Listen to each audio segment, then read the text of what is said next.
c'est une exposition qui est l'occasion de revisiter l'ensemble des recherches qui ont été faites par le Forum depuis l'origine, en particulier de comprendre la place centrale prise par les déplacements rapides dans nos modes de vie, leur impact sociaux sur les territoires, le bien mais aussi les problèmes que ça pose, et de réfléchir aux futurs possibles. Quels sont les futurs possibles auxquels on est confronté? Est-ce qu'on va continuer d'accélérer ou est-ce qu'on va ralentir?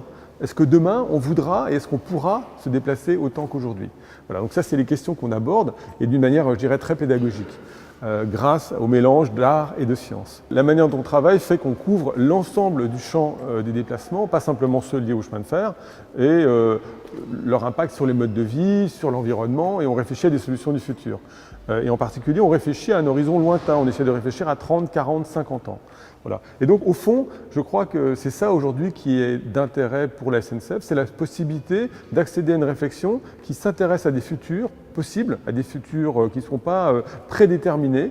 Donc ça ouvre le champ de la réflexion et d'ailleurs je pense que c'est une des raisons pour lesquelles on est régulièrement associé aux travaux de réflexion et de prospective de la SNCF.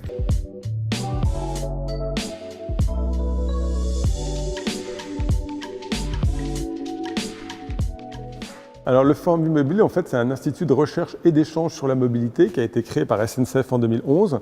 Et on bénéficie du mécénat de la SNCF pour son fonctionnement. Donc, notre objet, en fait, c'est de réfléchir à la place des déplacements dans les modes de vie contemporains, leur impact sociaux sur la vie familiale, le travail, la santé, mais aussi sur son impact en termes environnementaux, la forme des territoires, le développement des villes, la périurbanisation, et aussi la pollution, la contribution au changement climatique.